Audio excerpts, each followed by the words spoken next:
Clear. Yeah, I don't know if you've heard, Rocky won't be here today. Good morning. It is Tuesday, December 27th. We're here for our regular board meeting. We have Commissioner Peck and myself in the chamber. Commissioner Mullen Your is... call cannot be completed as dialed. Commissioner Please consult your directory and call again, or ask your operator for assistance. This is a recording. Commissioner Mullen will be remote. I don't think he's on yet. Yes, I am. Oh, there he is. Okay, Commissioner Mullen is remote. We got our administrator, Mr. Davidson, and our clerk of the board. So at this time, I'll call the meeting to order. Please rise and join in the Pledge of Allegiance. I pledge Allegiance to the flag of the United States of America and to the republic for which it stands, one nation, under God, indivisible, with liberty and justice for all.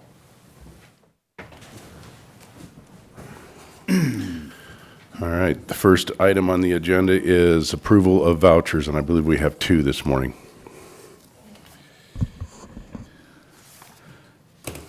The two financial items this morning, one is salary clearing payroll and emergency management payroll. Move for approval in the amount of $1,161,348.27.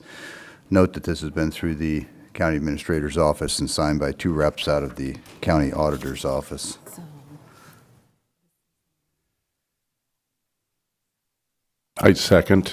There's been a motion and a second. All in favor, say aye. Aye. Aye. Second. Aye. Okay, next financial item is current expense warrants, fund expenditures. Move for approval in a total amount of $872,304.50. Note that it also has been through the county administrator's office and signed by two representatives of the county auditor's office. Second. There's been a motion and a second. All in favor, say aye. Aye. Aye. Aye. Next, we have 9 items on the consent agenda. can we Yeah. hold just 1 second, please? Pause.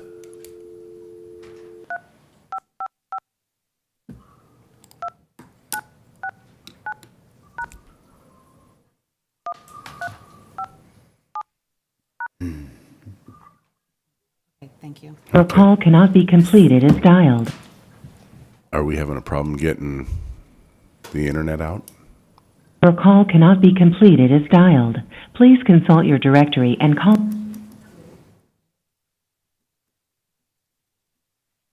Welcome. To join a conference now, please enter a meeting number followed by pound. If you are the meeting host,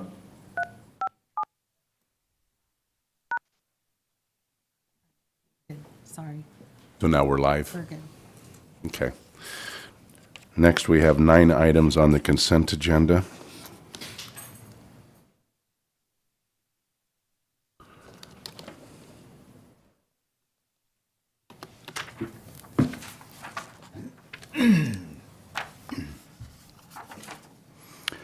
Move for approval of consent agenda, 9 items.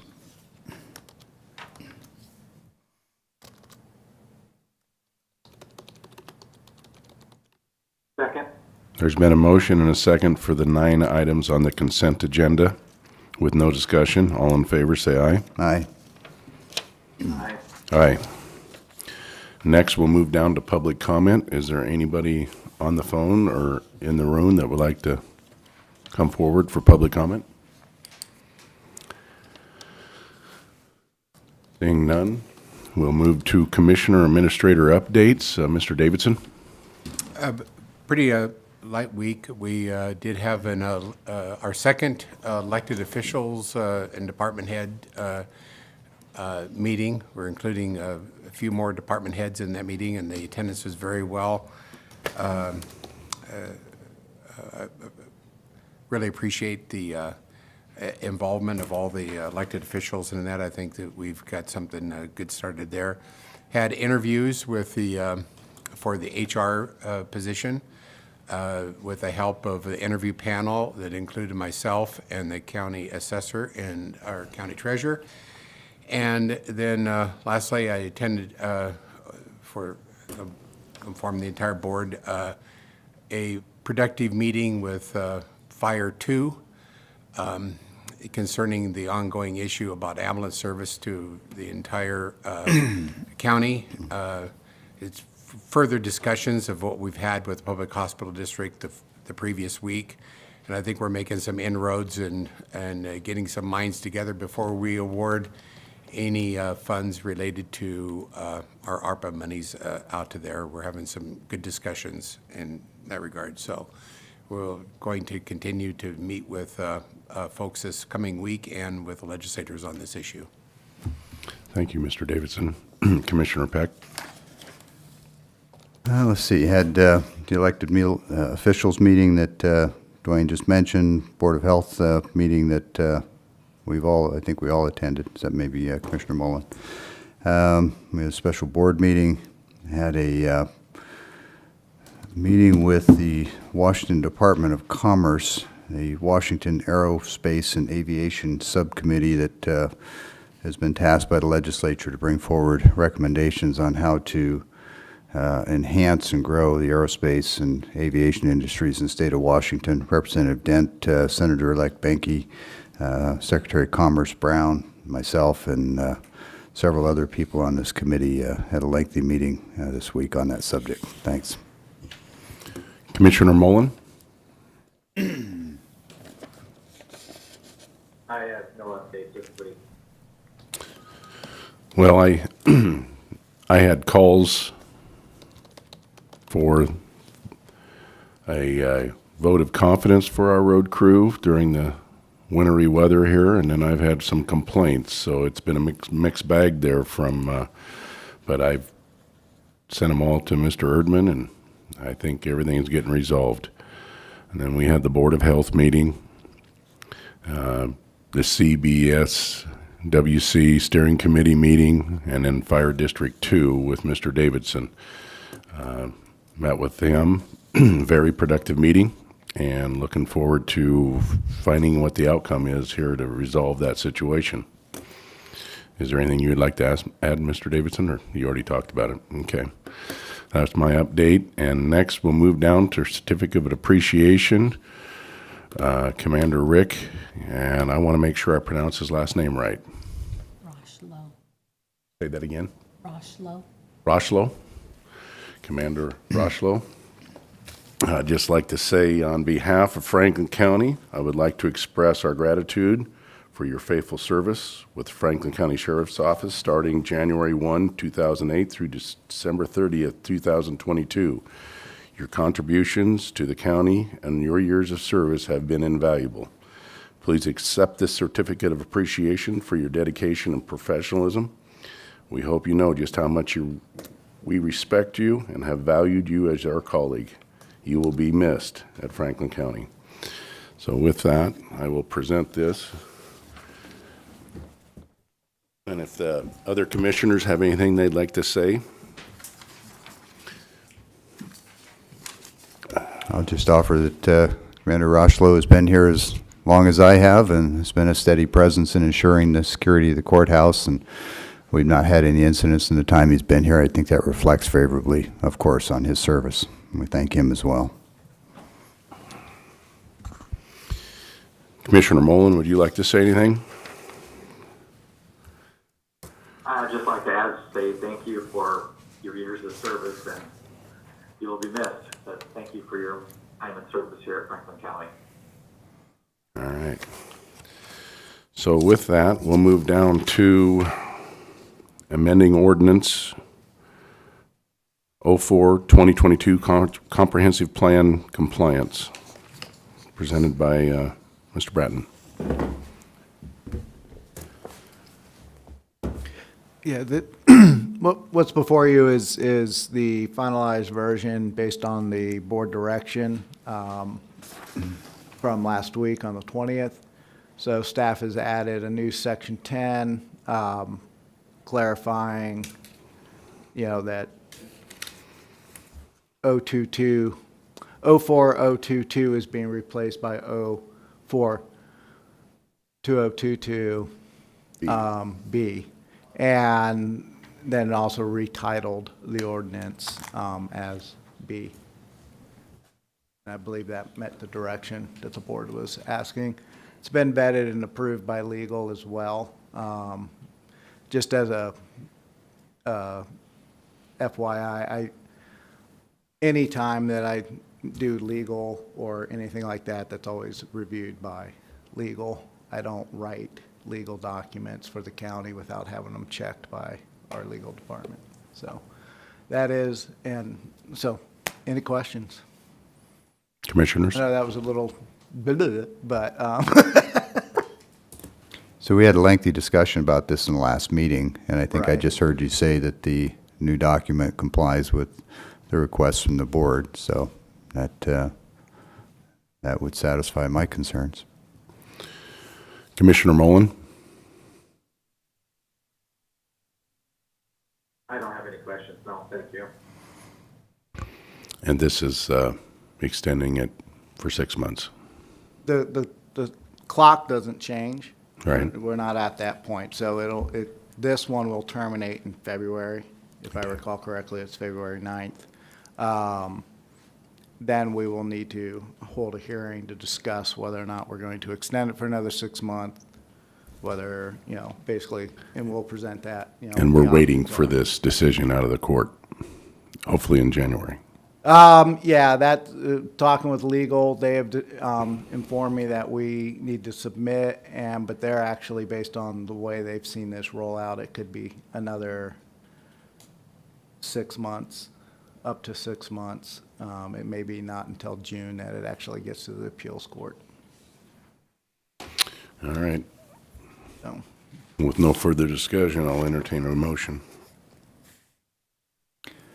Move for approval of ordinance 04-2022B in the matter of amending ordinance 04-2022, an ordinance declaring an emergency and establishing a moratorium on specific properties included in the 2018 to 2038 Franklin County Comprehensive Plan for the City of Pasco UGA expansion.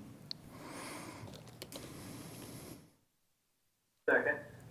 Been a motion and a second for the amending of 0422 to 0422B. All in favor, say aye. Aye. Aye. Aye. thank you. Thank you. Next, we'll move down to recruitment of services update presented by Human Resources, Sam Hughes. Ms. Hughes. Thank you, Mr. Chair. Is this working? Yeah, it is. Okay, so basically, about a month ago, I reached out to a couple of the executive search firms for the recruitment of the county administrator position, and we received 2 proposals, and I had copied those. and for submittal to you last week so that you could review them for this meeting. The 2 that are in question were SGR out of Texas and Prothima, which is out of Issaquah, 2 very well-known firms. But frankly, before we go down that path, I would like to basically do an executive search internally. I think that I'm very familiar with the sites that they post to and who they reach out to. So, and I have done the same. Those would be ICMA, AWC, governmentjobs.com, county sites, diversity sites. I'm very aware of all those sites, and I could do the recruitment internally, and then if it doesn't work, then maybe look at these 2 firms. So that would be my recommendation. And the cost of these 2 firms is about $25,000. I think that's a great idea. I would like to see us look locally. I would too. So perhaps you could clarify, you said you'd like to do an internal search, and then you started naming a number of groups that search nationally. So are you proposing that you do a search and limit it to the local area, or are you proposing that you do an in-house job that mirrors what these proposals would do? The latter. The latter. Okay. I didn't want to misinterpret the chair's remarks because it sounded a little different to me. As much as I understand what you're saying, I wonder if there is time with your limited HR staff to do the kind of comprehensive search that this would require. Having been through this process previously with one of these companies and seen the depth of research and the exercising of the networks that they have established over decades in this business, without any reference to your background or capabilities and not meaning to in any way diminish those, I think this is a case where we're looking to hire the senior administrative representative from the county, and we need to reach very widely with an agency that has an arguably a deep set of contacts and networks in the industries and areas for the kinds of people we're looking at, not that using the various sites and posting these jobs isn't valuable. It is, but in my experience, oftentimes these get filled by an organization or a group like one of the two that we have before us today that has personal relationships with a number of viable candidates who aren't out actively looking or advertising, and they're maintaining their privacy by not signaling publicly that they're looking. And so Prothman and this SGR have been able to reach out to people who aren't even actively in the market and attract them. I think that's a real benefit that, frankly, really no one in a local HR office is going to have that opportunity. I'm sure you have a network over your years in HR. I just think that these organizations will have a network with viable candidates who aren't on the radar scope that they can pull in. I've actually seen that happen with one of these companies. So that would be my recommendation, my preference for sure. I would just like to add that it could go either way. I've seen these companies repost positions because they couldn't find anybody, and sometimes they're very successful. I have a staff of 3 plus myself, so I don't think that we're short-staffed at all. I think we can put a lot of effort into it. So I'd recommend trying it in-house first. But they usually assign one recruiter, by the way. They do have some support staff in terms of, setting up appointments and that kind of thing, but they usually assign one recruiter to the initiative. And what vetting process would you use for the candidates? I'm familiar with what these two companies use. It's extensive. It's standard recruiting procedures. They basically are looking for, they do the reference checks, they do the background checks, they do extensive interviewing, and some of it is word of mouth. There's no question about that. So the vetting process that you would use would be to, and correct me if I misrepresent what you said, but it sounded like background checks and resume reviews, and then interviews with whom?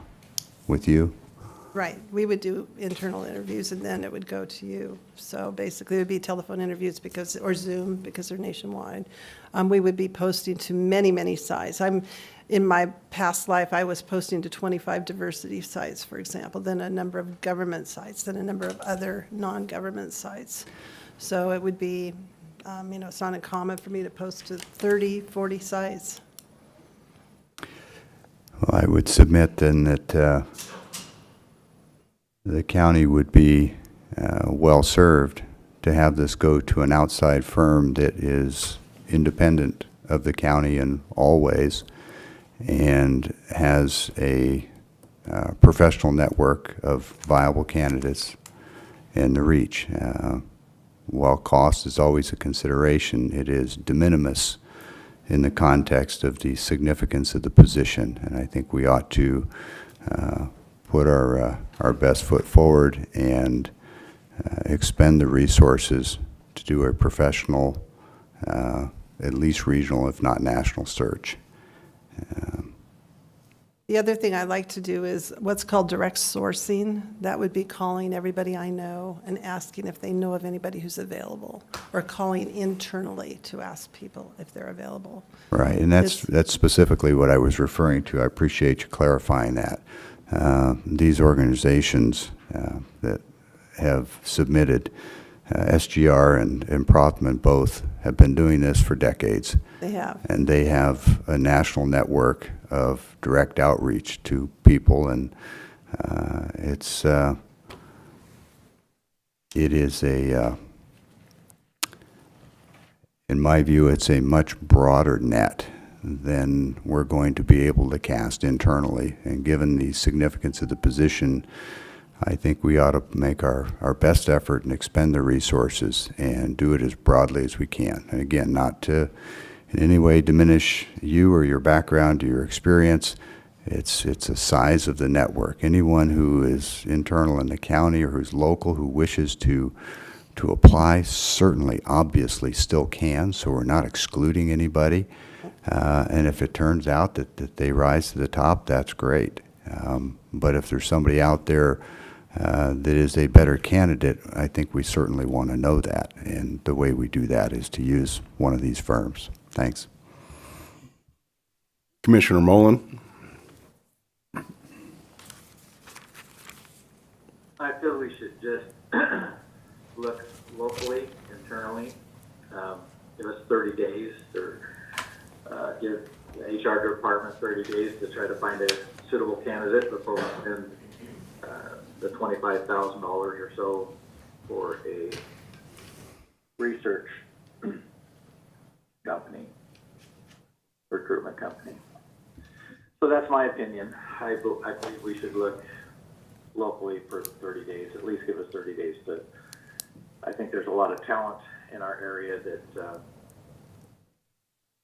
that might be overlooked, or not maybe say overlooked, but I think that we have people in our community who are capable of this job, and I'd rather look for the first 30 days rather than spend the money to possibly hire the same person that came from our community. That's my thought. Well, seeing that we have a new HR director, I'd like to give you the opportunity for 30 days to do your due diligence. So I think if we can set some parameters here, we let Ms. Hughes give it an attempt and see what we can bring in for recruitment. So do we need a motion on this item? Nope, just consensus? So I believe we got it. Thank you, Ms. Hughes.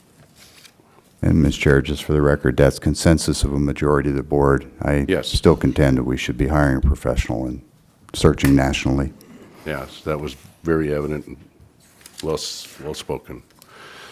So next, we'll move down to commissioner meeting dates once a month. Right now, we only have once a month for night meetings. I'd like to know what the board's thought process is on expanding the night meetings for the next year. I've observed over the years that attendance at day meetings versus night meetings appears to be driven by the issue at hand, not the time of day. There are inherent costs associated with additional costs with doing meetings in the evening. I like evening meetings, but I submit that we might be serving the public better by scheduling our night meetings for when we have particular issues of high interest rather than simply on a once-a-month basis. I've observed that evening meetings without issues of high interest don't appear to draw more participation than the day meetings do. So with that said, I'm certainly supportive of night meetings. I just think they should be issue-driven, not calendar-driven. And right now, they are calendar-driven. They're set for a certain date, so the issues could be coming at any other meeting unless we were to move them or move the issues to the night meeting. Or schedule a night meeting when there is an issue of high concern. Who weighs the decision for high concern? I'm happy to have the chair make that call. It doesn't bother me. Again, I like night meetings. It's just if we're going to have a night meeting, presumably the purpose is to increase attendance.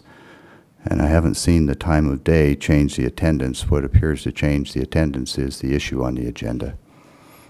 So I think we should do night meetings when we have a high issue, high interest item. And like I say, if the chair wants to make that call, that's fine with me. Commissioner Mullen? I think that the night meetings are open to give everybody an opportunity to participate in the meeting. And if it's a high priority issue, maybe we just schedule that on the night meeting.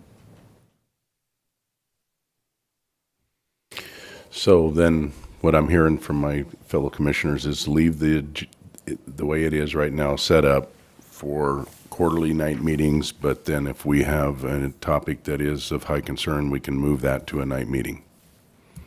That's fine with me, or alternatively, because some high priority issues cannot be moved, cannot be held off. So remain open to the idea of just adding another night meeting for a high interest item as needed.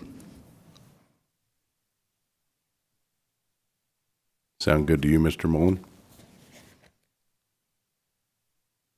Yeah, I'm fine with that. I just want to make sure that we still continue to have a night meeting so that everybody has the opportunity to participate. Yes, so in 2023, we have February 21st as a night meeting, May 16th as a night meeting, August 15th as a night meeting, and November 21st as a night meeting. And then what I've heard is if there's a topic that was of high concern, because we do get better attendance, people can then go to work, come to the meeting, that we have the ability to make any other date a night meeting if we so choose.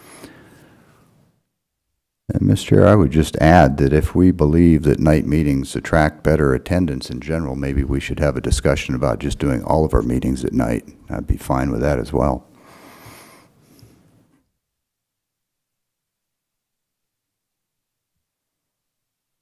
Commissioner Mullen, do you have anything to say to that? I'm okay with whenever we want to have the meetings. I do believe that the system that we're using now is probably the most productive. And so I would say that we just continue with the regular meetings and the occasional night meeting. I'm perfectly fine with. Okay. I'll just close with the observation that if night meetings do in fact attract more people, then we should be doing all of our meetings at night. Thank you. So we will continue with the schedule as is and add night meetings as topics arise. Okay, next we'll move down to commissioner assignments, resolution 2022-361. And in this, looking through these assignments, at the bottom of page 1, Greater Columbia Behavioral Health, LLC, it has Commissioner Peck there, but there was a motion and there was a reappointment of Mr. Mullen to that, and I'd like to make note of that Commissioner Mullen is on the Greater Columbia Behavioral Health Board, and that's the only mistake I've seen. Not a mistake, but just a typo, because that's what was voted on last year. Otherwise, I'm good with all the appointments that I have, that I'm sitting on the boards. I'm familiar with everything that's going on, and I'd like to continue to sit on those same boards. Yes. There's also one change with the county administrator has held the chair on the Benton County Emergency Services.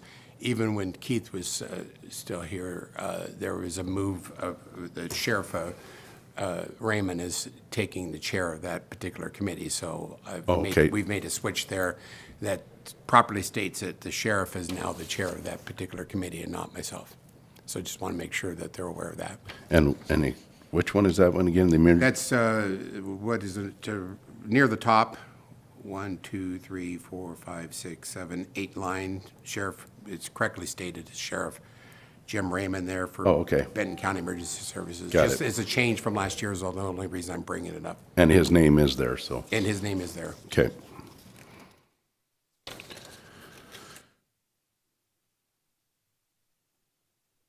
Commissioner Mullen, do you have anything to add to that? I'm fine with the positions as they are. Like I said, just starting to get to know everyone, and I'm fine with the assignments the way they are. Okay. I would ask my fellow board members if there are any committee assignments they currently hold that they have been unable to attend, or can I assume that we're all attending all of the things that we're assigned to?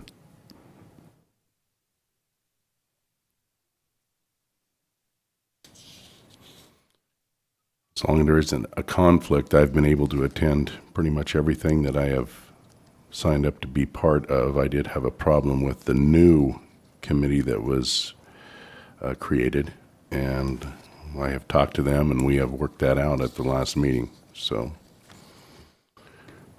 And I'm sorry, that new committee, if you'd refresh my memory. I believe it's on the water issue. It is, I don't even see it on the sheet here, but it was the multi-county water resource. About the Columbia River Policy Yes. Advisory Group. No, not the Columbia River Policy Advisory Group. I believe it's another one there. And it was last year, and it was created at late, and I got it on my phone. Just a minute. I'll get that for you in just a second. Well, actually, the question was just whether or not you're attending the ones that Yes. are assigned, and it sounds like you are. And Yep. it sounds like Commissioner Mullen says he is.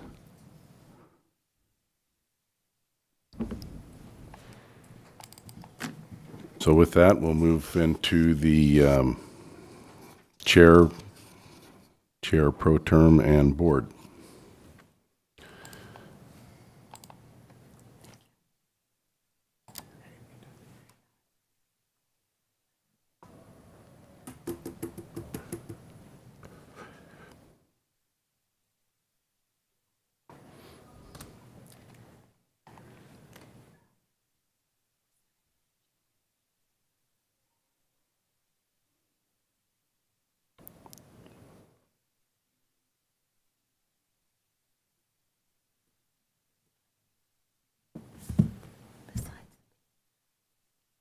Commissioner Mullen?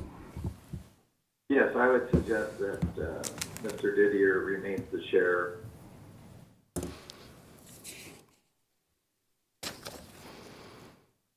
That would be my nomination.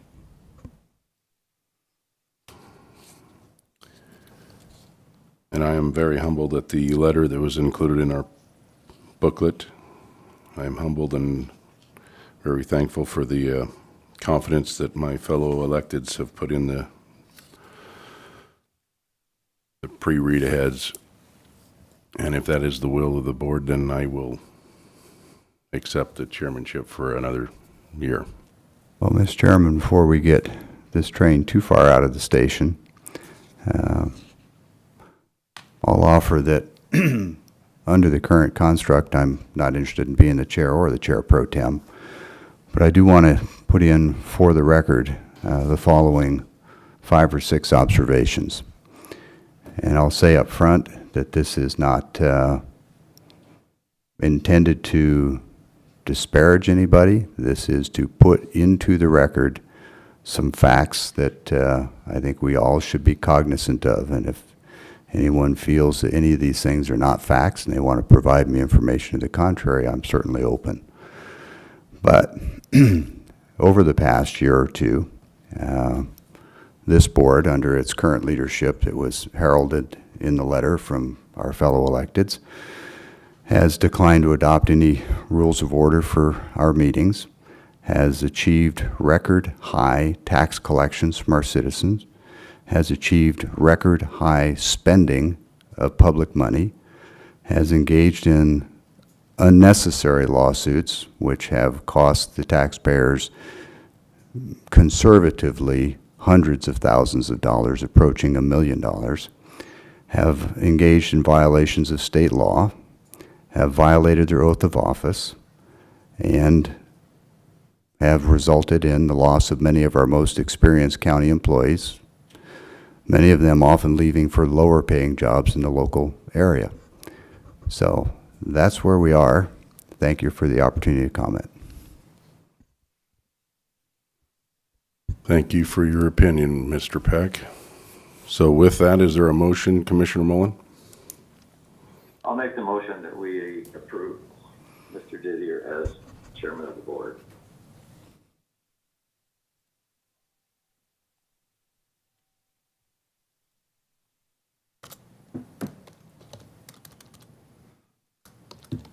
I will second that motion. All in favor, say aye. Aye. Aye. And I'll abstain. Okay. Next, Chair Pro Tem. I nominate Commissioner Mullen to be the Chair Pro Tem for the next year. Second? There's been a motion and a second for Commissioner Mullen to be Chair Pro Tem. All in favor, say aye. Aye. Aye. Aye. All right. Next on the agenda is the, Mr. Davidson, you want to let the people know on the next administration office business? Oh, okay. Yes, the item that we had down for discussion has been requested of us from our union representation that we postpone that temporarily, and we'll discuss that more extensively, the advice during executive session. Okay. So that takes us down to public comment. Is there anybody for public comment? Anybody on the phone? No callers. Nobody in the room? So with that, I believe we have one executive session. Yes, a request an executive session. No, we have actually two. We do have two. Executive sessions, contract negotiation and litigation or potential litigation.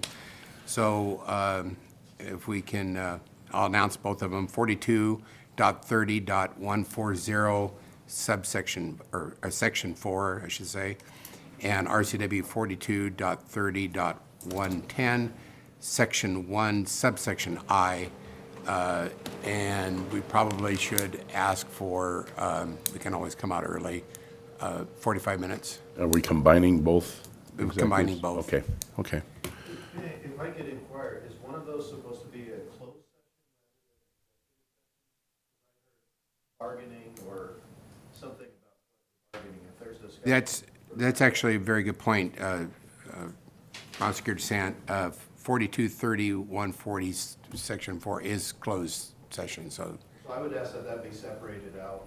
Okay. We do Okay. our exec session first, we could come out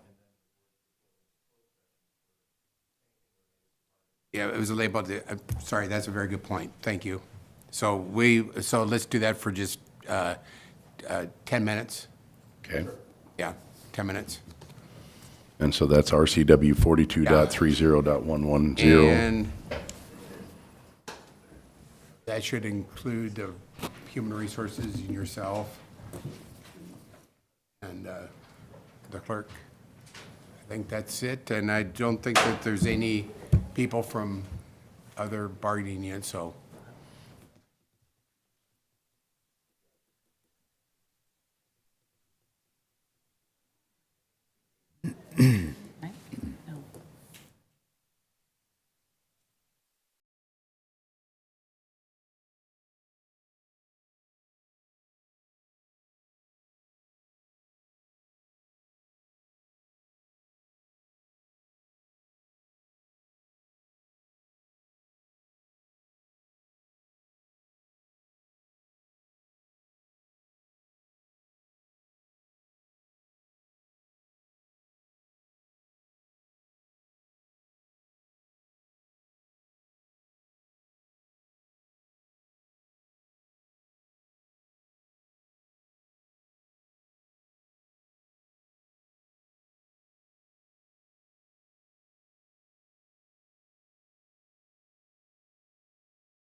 Want to start the public section? Yeah, I gotta wait for signal.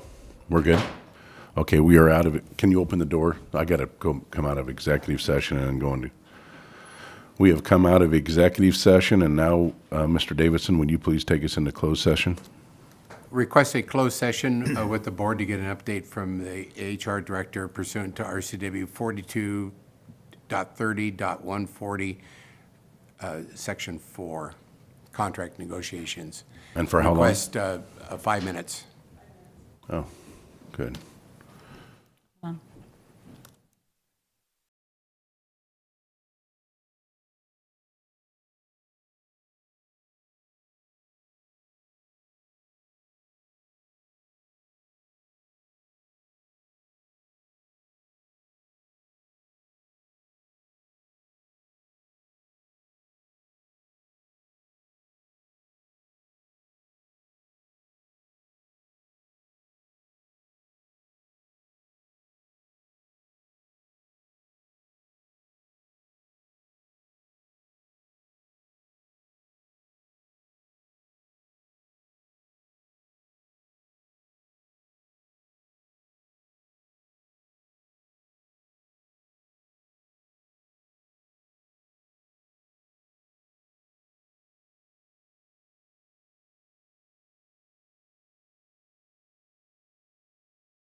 To adjourn the meeting.